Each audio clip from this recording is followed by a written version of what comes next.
loving what you do and you'll never work another day in your life, there's parts of that are true, but it's ultimately about having purpose behind what you're doing.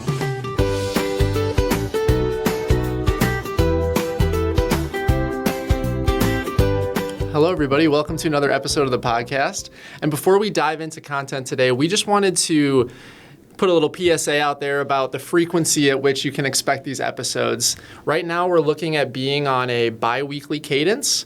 You can expect these to come out every other week on Monday to hopefully fuel your week with some leadership and things to just challenge yourself with as we go into each week. If our viewership continues to grow and we continue to see more people viewing the podcast and there's a need for it to come out more frequently, we'll also entertain that, but we'll make sure that we communicate that when that does arise. And for this week, we want to talk about one of our biggest challenges that we have in not only the restaurant industry, but just the hospitality industry in general, and that is finding work-life balance. We know that in the restaurant industry, one of our, you're always working when people are off. I always often talk with friends in our neighborhood and things like that when a holiday's coming up, and they'll be like, "Oh, what are you doing? What are you doing for Valentine's Day, or what are you doing, or on Christmas Eve and things like that?" And we're working. I say when people are off, we're on. That's the industry that we're in. Fortunately, at Egg Harbor, we get to be off on Thanksgiving and Christmas, closed 2 days of the year. Yeah. But we often hear from managers, one of the things they struggle with the most is just finding that balance of time with family, time for yourself, time at work, knowing when to turn it off and when to be available and when not to be available. So I wanted you to kind of lead us into that topic today, Carl, with our burst of inspiration. Yeah, this made me think of a story. A couple years ago, I had just finished visiting our stores out in Georgia. I had been out there for about a week and a half, and I got an Uber to go to the airport. And, traffic in Georgia is a little intense, so it was nice to be having someone driving me. It's famous for it. Yeah, and I remember thinking getting into the Uber, I'm excited to put a podcast on or some music, rest a little bit before I get to the airport. But the Uber driver was really chatty that day, and she was really nice. And I wound up forgetting about doing the other things, and I got into a fun conversation. And she was asking me a lot of questions about Egg Harbor, so I just started telling her about our culture and our people and the food that we serve and why I love to do what I do. Of course you did. That's such a you thing, Carl. It just happened. I love it. I couldn't help myself. It. Always the ambassador. Yeah, always being an ambassador. But she, at one point, was like, "It sounds like you really love what you do." And I was like, "Yeah." And she was like, she had a great question for me, but it really caught me off guard. She goes, "Is there anything a different restaurant company does that you admire that Egg Harbor doesn't do?" Ooh, and I was like, question. Wow, good question. And right away, what came to my mind was Chick-fil-A, because they close on Sundays. And I've always admired the fact that Chick-fil-A, from everything I know, is very successful. Yeah. Yet one day a week, when they could probably do a ton of sales, they are closed. And I've read about this, and I was telling the Uber driver, it's because of their values. They put a big priority on family, and they want people to be off on Sunday and to be able to have that time. So I told her, I was like, that would be one thing I really admire, and we don't do that at Egg Harbor. And I got a follow-up question. I was like, this Uber driver's good. They should be like a reporter, like an investigator. Yeah. She then says to me, well, then why don't you do that at Egg Harbor? Busiest day of the year, or of the week. For sure. That was one of the first things I shared is, for us, every restaurant has to know their target market, their audience, when people are most intrigued in coming out. And I shared with her that if we were to close on Sundays, we would let a lot of people down, because families love to come and get brunch on the weekends, and Sunday of all days is the number one day. Yeah. However, I did tell her, I imagine Chick-fil-A would do really good volume on Sundays as well. I can't tell you how many times I want to go to Chick-fil-A on Sunday, and I'm like, it's Sunday, darn it, all the time. I always think about that. Every time. So I then went on to tell her, for me, while it is something that I admire about Chick-fil-A, Egg Harbor has its own value set, and we do something different. And I explained to her, our hours at Egg Harbor are 7 to 2. Yeah. And so every single day, it's pretty wild. We're only open 7 hours that people can come in and eat with us. So there's 7 days in a week, 7 hours. That's 49 hours a week. And Most restaurant places are open a lot more, and Chick-fil-A, even though they're only open 6, they're open from early in the morning until 10, 11, maybe midnight, depending upon the location. So while we're open 49 hours a week, a Chick-fil-A's open maybe 80, 90, 100 hours, and they condense it into 6. And so I told her, what I love about Egg Harbor is you're never going to be asked to work a double shift. Yep. There's no such thing.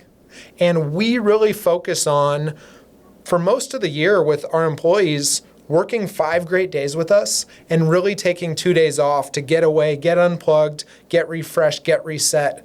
But it's all about setting up that boundary. And, we talked on the first episode, you mentioned, Matt, we're a family-owned company, 3rd generation. I'm so grateful that the family that owns Egg Harbor, they made that decision for the hours, not for the business. We could do more sales, more volume, more profit if we were open later. Yeah, I've heard people say, like, why aren't you open till 3? Why aren't you open till 4? A lot of those places that do breakfast, lunch, they're open till 4 p.m. 100%.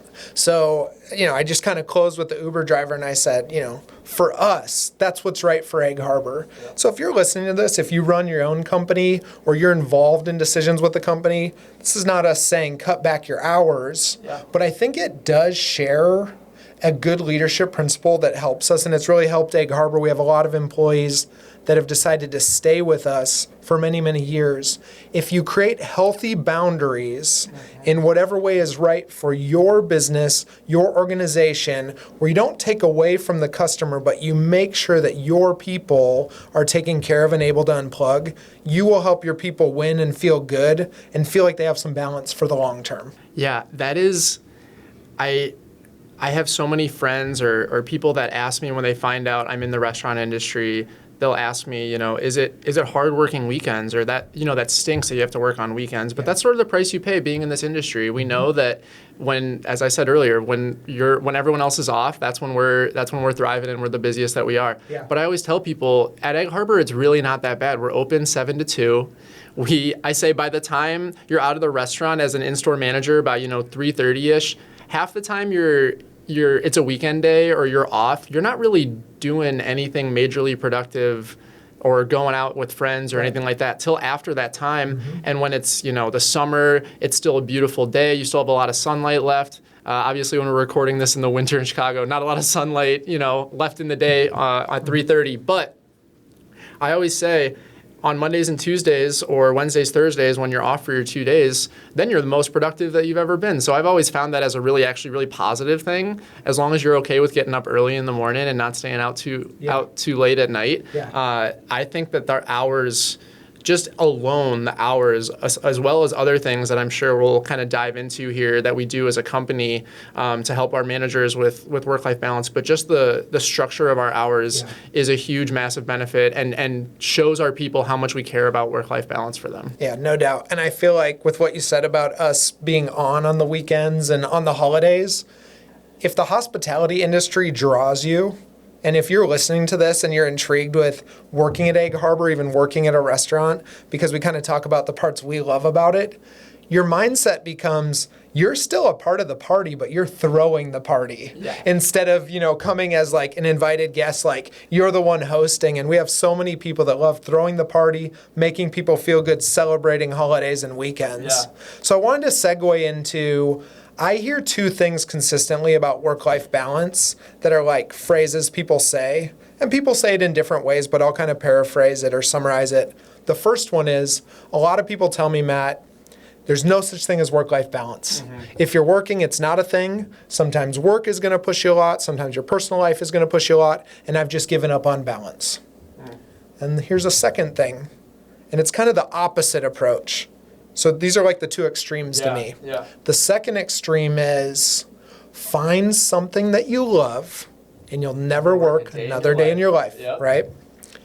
I personally think that both of these views are not accurate. And so I wanted to take a little bit of time and reframe it to give people a more healthy perspective on work-life balance to hopefully find better balance in their own life. I feel like I've always heard the phrase, or on a little shortened version of those 2 extremes, you either live to work or work to live. Yeah.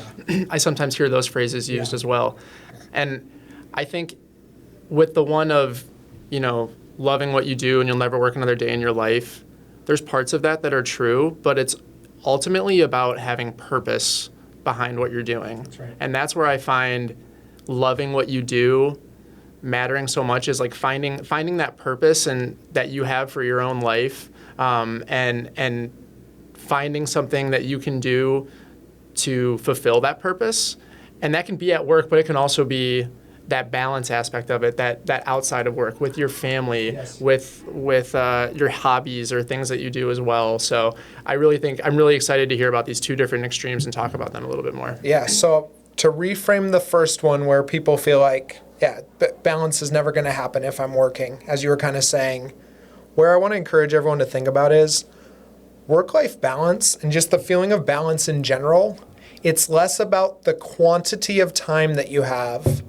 Don't get stuck on that, because we all have a limited amount of time. Yeah. And if you start thinking about how little time you have, you're actually wasting time from finding balance. What it's more about is the quality of how you use that time. Mm-hmm. So at Egg Harbor, we really encourage all of our leaders, everyone who works here, to spend time actually planning out how they're going to use their most valuable resource, their free time, and make sure that there's intention behind it, and that you feel like you're with the right people doing the right things. Mm-hmm. And I wanted to ask you, Matt, because I know you work incredibly hard at your job. You have a very busy job. You're involved in a lot of stores. You also have a lot of balance in your life, and there's a lot of things you do in your personal life. You're a father, you have 2 kids, you value quality time with your wife. I know you also value time with your family, doing things with friends, and you're even involved in your church and you sing at your church. How have you found the balance when you have such an intense job at Egg Harbor? Yeah, I was excited about this question because, kind of to tie back to our 28-day challenge that we're doing, one of the things that we challenged listeners and our leaders at Egg Harbor with is 20 minutes of leadership content a week. And that's kind of leaned me into, sometimes you go through waves and flows of like listening to a lot of books or starting to listen to more podcasts for fun. I've been really trying to dive back in more to those audiobooks and get something new, some new content, not only talk about on the podcast, but just for myself to help with my leadership. The more you listen to that stuff, the better you're going to be for your people. And one of the books that I started listening to at the start of this challenge and just finished yesterday is called The Common Habit by Justin Whitmel Early. And he talks about daily rhythms and establishing daily rhythms in your life. And he talks a lot about his own work, and he's a lawyer, and he talks about how much time that can take up in your life, and how when you don't have healthy rhythms, is what he calls them, set up in your life, how that can really affect you and affect your family. And 2 of the ones that I wanted to point out was he talks about diving into the Word of God before touching your phone in the morning and looking at work.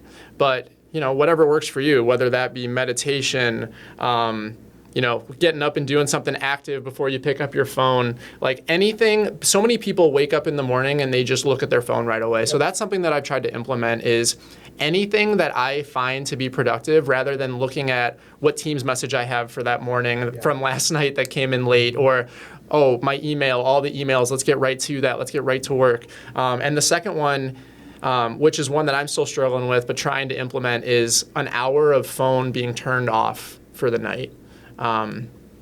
We as leaders, everybody has a different level of number of people that you're responsible for and needing to be available for. But as a leader,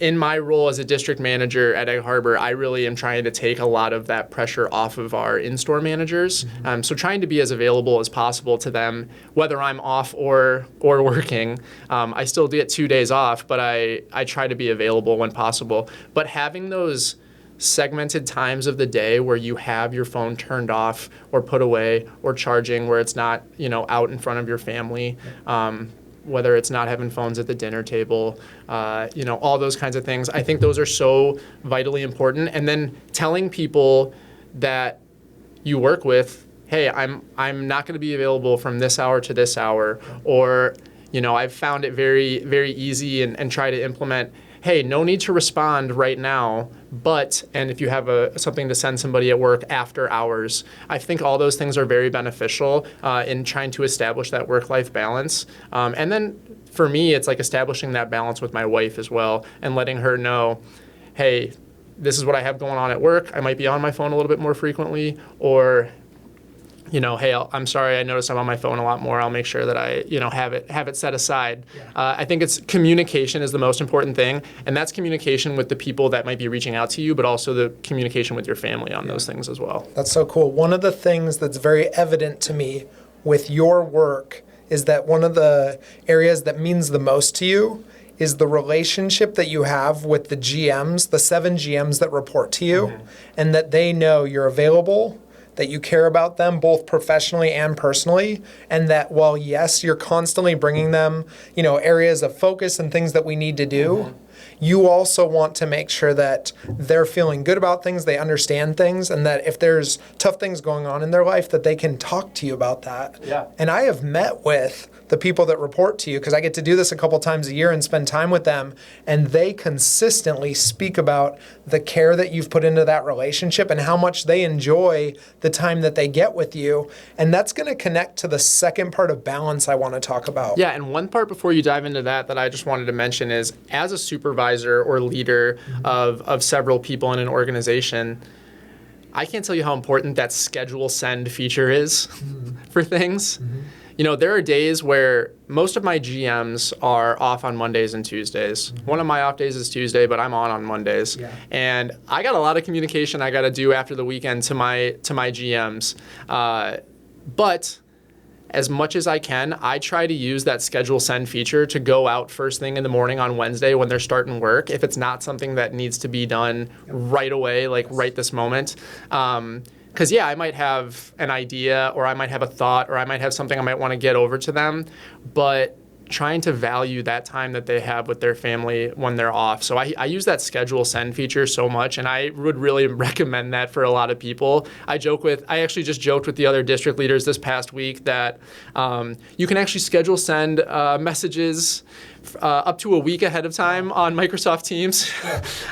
So I try to do that as much as possible to try to show other people that I value, their time that they're having off as well. Yeah, no, that's powerful. So the second area that I want to speak about, and connecting it to what you do, why I believe is a big part you found balance despite a very busy schedule, is kind of changing the lens from how do I find work-life balance to how do I find work and life as an integration. That these two things work together, and that I'm better because of the hours I spend working, and I pull that into my personal life, and then I'm thriving in my personal life, and now I feel, confident. I feel like I've accomplished a lot, and I pull that back into my work life, and they integrate. Yeah. So let me talk about this second area, the extreme that I hear. Find something you love, and you'll never work another day in your life. I think it sounds good to say. Yeah. But I want to reframe it. Sounds perfect. Yeah, it sounds perfect. But from everything you just said, Matt, I'm not hearing you're not working hard. I'm hearing you're working incredibly hard. So I think this is what we should strive for. Find something that you're very passionate about with the mission, so that you want to work very hard for it, and you know that it will help integrate and make you feel fulfilled in life. Yes, absolutely. At Egg Harbor, we want to acknowledge our dishwashers work incredibly hard. They're a part of the culinary team. Our culinary groups, they're the heart of what we do. It's the heart. No one can see a person's heart beating, but we know that if anyone has a heart problem, like, life stops and you have to spend all your time on that. Our culinary groups that cook, that do the dishes, everything behind the scenes that the guests can't see, they work incredibly hard. Our baristas, our hosts, those that expedite and bring the food out, our servers, all of our managers, I can name any position. It's hard work, but we connect it to a mission. Yeah. And that's the reason why people feel a balance, because they enjoy what they do. We actually have a value in our company, Matt. You and I talk about this one a lot. It's being all in. Yeah. And it's a tricky value, because if you're new to working at Egg Harbor, you might hear that and say, is it really worth it coming to a company and being all in? I've got other important things going on in my life. I was coming here to, kind of go in, but there's other priority areas. And so what I always talk to team members about, especially if you're new, is at first we just want you to understand what all in is. Yeah. But we as leaders, we have the responsibility to show it to you first. Yes. And if the team, starting with our managers and everybody else, shows that we're all in, what happens is the new person on the team, they actually want to be all in. Because it's fun to work with other people that care about the mission, that want to be a part of something, we often say, that feels bigger than ourselves. Yeah, one thing when I see a manager maybe struggling with work-life balance and struggling to find that time to just turn it off and not be thinking about work when they're at home, when I'm coaching this value of all in, I remind them that all in does not mean all consumed. And you can be all into this company between, let's just say between 6 and 3 p.m. when you're working, but don't be all consumed by it where it's the only thing you think about 24/7. We want you to have things in your life that you value and you enjoy doing outside of just work. We want you to be absolutely bought into our purpose, our mission, everything that we're trying to do for our guests and our people that we serve. But you also need to take care of yourself, and have those things that are important to you as well outside of just the hustle and bustle of the restaurant. Yeah. We mentioned we're both big sports fans on this podcast, and one sport I've gotten really into over the last 5-6 years is tennis. And I was watching the Australian Open, which recently finished, and Novak Djokovic made it to the championship. And for those that don't know who this is, he's won the most Grand Slam titles, which is the prestigious thing to win in tennis, more than anyone else in the world, 24-time champion. Mm-hmm. Many people consider him the greatest of all time. I would argue Rafa Nadal, but Djokovic, Nadal, these are the legends of the sport. But over the last couple years, it's been very hard for Djokovic to make it to the championship round because he's gotten a little bit older. He's in his late 30s now, and there's a couple young guns that have kind of surpassed him. But he broke through and he made it to the championship, and he played against one of those young guns whose name is Carlos Alcaraz. Yes. And Djokovic ended up losing in the championship to Alcaraz. And something I think is neat about tennis is afterwards there's a lot of sportsmanship, and they bring both of the finalists up and they address the crowd and they get a chance to talk. Mm-hmm. So I'm always curious, who wins, it's interesting to hear what they say. But I'm always curious, what does the person who loses says in that moment of defeat? And I found what Djokovic said to be very profound, and it just hit me. I thought about it a lot. First, he said he never thought he was going to get there again. So just being there and having all the support meant so much to him. But then he spoke about how hard he's had to work with his team to kind of reinvent himself, training in a different way, different than what he has the past, 15, 16 years, to make sure that he's able to maximize his strengths at this time of his career and hide his weaknesses. And so he was giving major praise to the team that they had accomplished it. And then Alcaraz came up, and he was giving Djokovic a lot of his flowers, said he's inspired by him getting here and everything that he said. And Alcaraz looked at the crowd and he said, "No one knows but me and my team how hard we've had to work every single day to get here." Mm-hmm. And I was just thinking about it. I know that Novak Djokovic and Carlos Alcaraz, they love what they do playing tennis. Mm-hmm.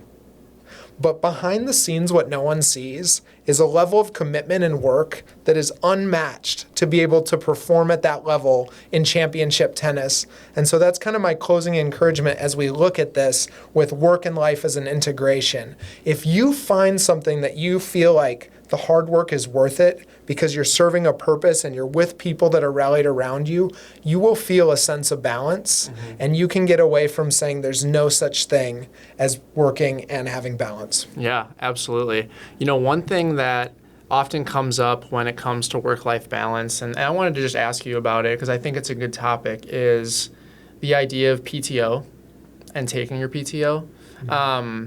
There's companies that I have friends that are in companies where the big buzzword is unlimited PTO, or, you can take we don't have a policy on PTO. Yeah. At Egg Harbor, we do have a policy on PTO, and we value that policy and really encourage our managers to take it when it comes to that idea of work-life balance. However, you can find yourself in a position, especially when you're the general manager of a store and you're overseeing so many people, where you're relied on and you feel like you need to be there for those people, that it feels selfish to take PTO or to be able to find that balance of excelling in the restaurant while still having that balance outside of work and taking PTO. So what would you encourage people when it comes to that?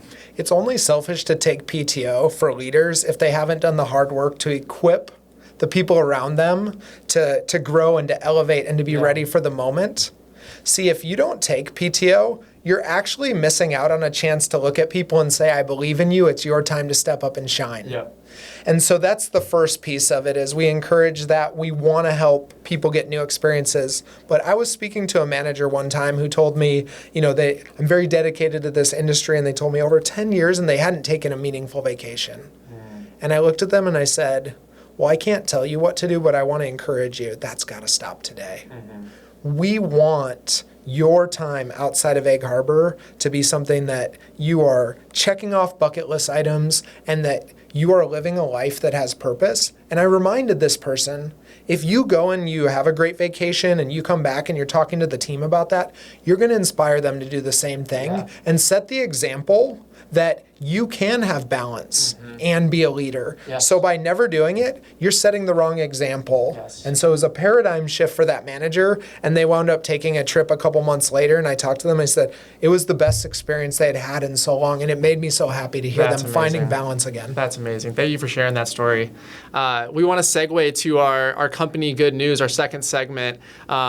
Speaking of serving others, our company does something really, really cool during the holiday time that we finally got the numbers in for. So can you please share with us what that is? Yeah, so 4 years ago, we started this new initiative, and it's called Cooper's Hot Chocolate. I imagine some people listening right now that are regular customers of ours actually participated in this, so I want to pause and just thank them for being a part of these exciting numbers that we get to share. What we do is we have a special hot chocolate at the holidays, and we load it up. It's like a ton of whipped cream, a ton of decoration right on the hot chocolate. But the reason people get excited to purchase this is we use the proceeds for Lurie's Children's Hospital here in Illinois, and in Atlanta for this year we used it for a children's health care. And so by buying one of these hot chocolates, you're making a difference in the lives of children who are going through medical hardship. So here are the numbers from this year. In 2025, we had $10,480 for Lurie's Children's Hospital, and we had just over $5,000 for the healthcare of Atlanta. So combined, over $15,000. And I did get numbers on what has happened over the past 4 years. Over $77,000 has been donated to Lurie's and Atlanta-based charities. So it's just something we're really proud of, and not just for ourselves, but that we have amazing customers that come to this company and they want to do things to give back. But there's been times in the year where we don't have an initiative even, and I've heard a customer say, like, do you guys have anything? We just want to be a part of whatever you're doing. So this is very special for us that the Cooper's Hot Chocolate has taken off, and something we're excited about doing again this coming year. Yeah, absolutely. And that moves us on to our final segment, our Something to Sip On challenge, and it's kind of peeling us back to that idea of work-life balance. Our challenge to the listeners is to do that final thing that we talked about last week in our podcast, the 10 minutes of life planning, 10 to 15 minutes of life planning, and maybe some journaling with that. But really this week, schedule a time and identify the 3 things that are going to be most important for you to get done that week. It could be dinner with friends, taking family out to a movie, doing something for your mental or physical health. But put those things in your calendar and schedule them as non-negotiables. And we really, truly believe that starting that key habit is going to help you on the path towards having work-life balance and identifying those things that are really the most important to you. And with that, we hope you enjoy the rest of your morning cup of coffee. Go this week and be a leader. Thank you for joining us today. If you enjoyed the content, please take a moment, set down your morning cup, and like and subscribe. And if you're feeling extra ambitious, go ahead and drop us a comment. We look forward to seeing you next time on The Morning Cup.